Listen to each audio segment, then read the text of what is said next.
Next is question number 13. A stone is projected from the point of a ground in such a direction so as to hit a bird on the top of a telegraph post of height h and then attain the maximum height 2h above the ground.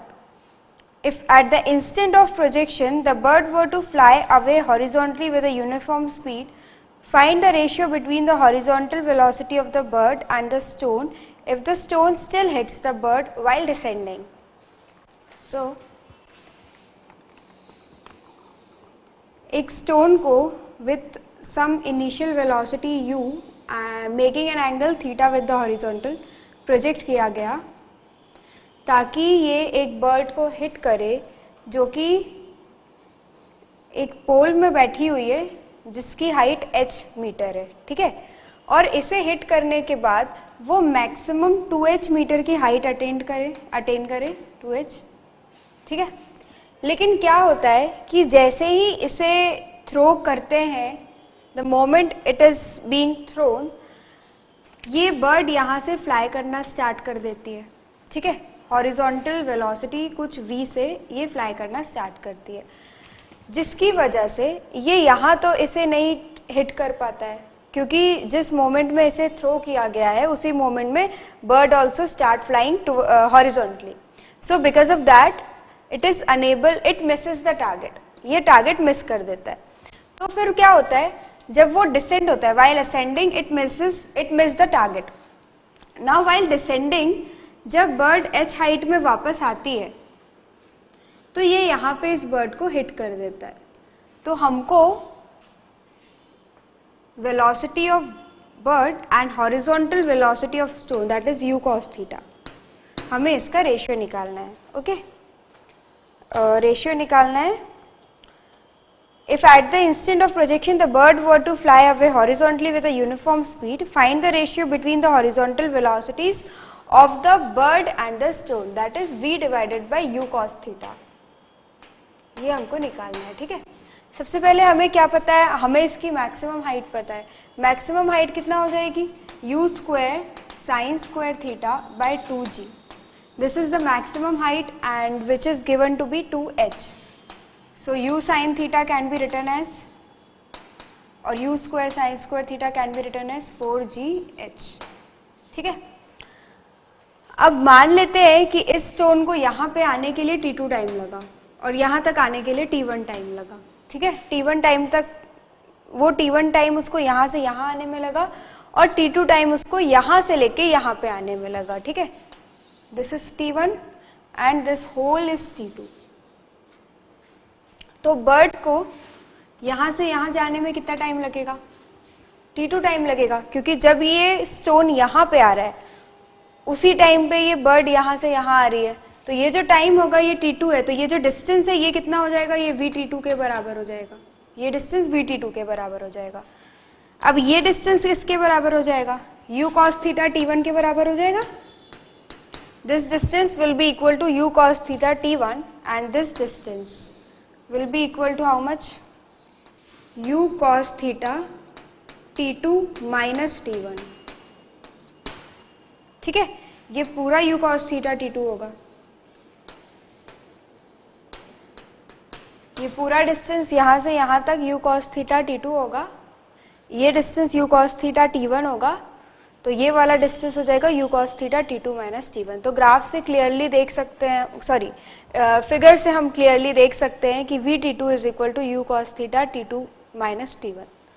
VT2 is equal to u cos theta T2 minus T1। So V divided by u cos theta is T2 minus T1 by T2, ठीक है। हमें इसकी value निकालनी है। Now y is equal to u sin theta t minus half G T square होता है, ठीक है। y की वैल्यू अगर हम h रख देंगे तो ये इक्वेशन बन जाएगी u sin theta t minus half G T square.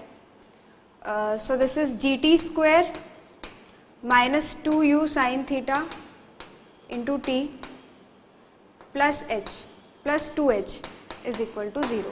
ये इक्वेशन बन गई क्वाड्रेटिक। अब इस क्वाड्रेटिक इक्वेशन के दो रूट्स होंगे, लेट से एक रूट है t1 और एक रूट होगा t2। t1 और t2 क्यों रूट होगा? क्योंकि ये जो क्वाड्रेटिक इक्वेशन है यहाँ पे टाइम्स की दो वैल्यू आएंगी जब वो h हाइट में होगा। तो वो दो टाइम की वैल्यूज जब वो h हाइट में होगा वो क्या है, एक है t1 और एक है t2। t1 टाइम और t2 टाइम में वो h हाइट में होगा। So time is equal to minus b, that is 2u sine theta plus minus under root of b square 4u square sine square theta b square minus 4ac minus 8hg divided by 2a, that is 2g. Okay, so t1 will be equal to how much? t1 will be equal to 2u sin theta minus under root of this quantity divided by 2g, and t2 will be equal to, because t2 is greater than t1, so t2 will be equal to 2u sin theta plus under root of this quantity divided by 2g। ठीक है, अब इसकी value डालो। u square sine square theta 4gh के बराबर है और 2u sine theta किसके बराबर हो जाएगा?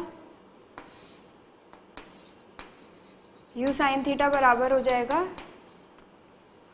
2 रूट gh के बराबर।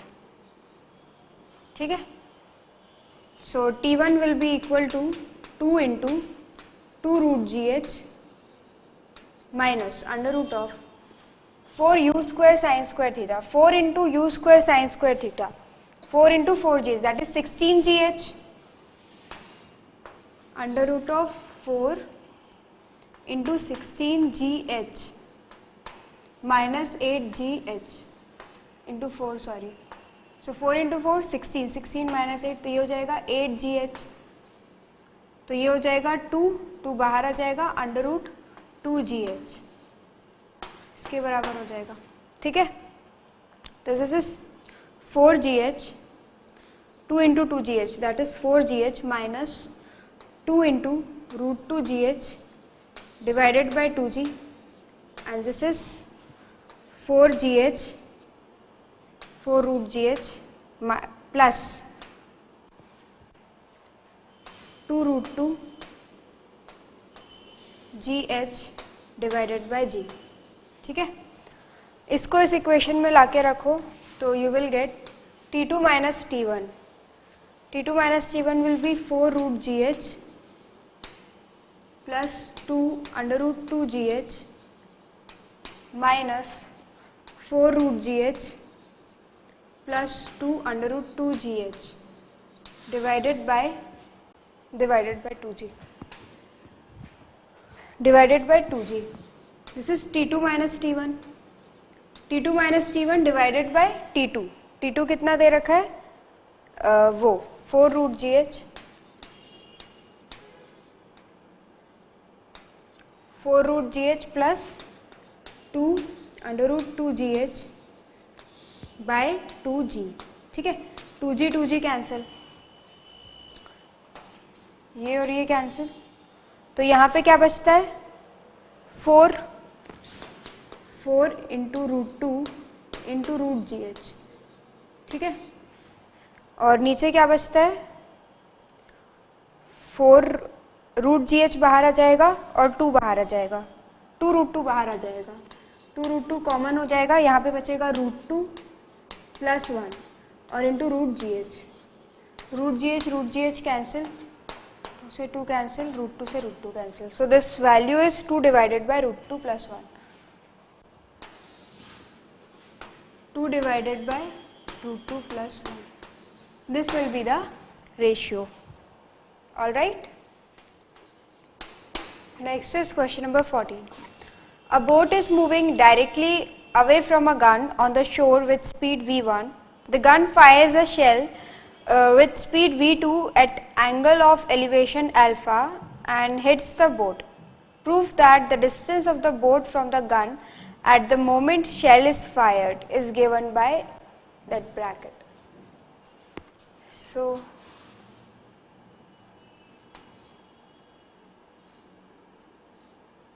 सपोज यहाँ से गन फायर की जा रही है ठीक है।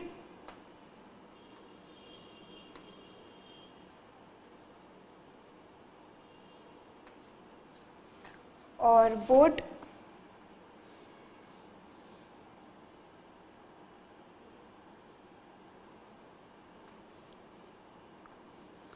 इस डायरेक्शन में मूव कर रही है, ठीक है।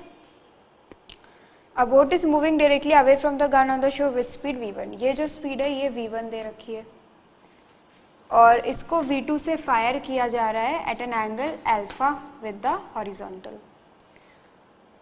सपोज इनका जो इनिशियल डिस्टेंस है वो है d, ठीक है। तो हमें d की वैल्यू निकालनी है basically if it hits the boat. Suppose after time t ये बोट को हिट करती है, आफ्टर टाइम t बोट यहाँ कहीं होगी v1 और उस टाइम ये इसको हिट करती है। इसकी ट्रैजेक्टरी कुछ ऐसी है, ये v2 and this angle is alpha, ठीक है। तो we need to find the initial distance d। ये जो डिस्टेंस है ये डिस्टेंस किसके बराबर होगा? v1t के बराबर होगा, क्योंकि दोनों साथ में स्टार्ट कर रही हैं, v1t के बराबर होगा, ठीक है। और t क्या है? इसका टाइम ऑफ फ्लाइट है, तो t is equal to 2u sin theta by g। So in this case it will be equal to 2v2 sin alpha by g। In this case time of flight will be 2v2 sin alpha by g। और इसकी range क्या हो जाएगी? Range हो जाएगी u square sine square theta by 2g। Range यही होती है ना, u square sign 2 theta by g, u square sign 2 theta by g। मतलब कि u square is v1 square v2 square sine 2 alpha, that is 2 sine alpha into cos alpha by g। ये distance होगा। तो d will be equal to how much?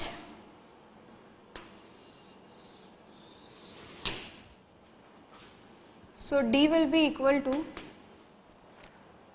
v2 square into 2 sin alpha cos alpha divided by g minus v1t, that is v1 into 2v1 v2 sine alpha divided by g, ठीक है। क्या क्या common निकल रहा है? 2v2 और sine alpha, बाहर जी, अंदर क्या बचेगा? v2 cos alpha minus v1। So this is 2v2 sine alpha by G, v2 cos alpha minus v1। Hence it is proved, okay।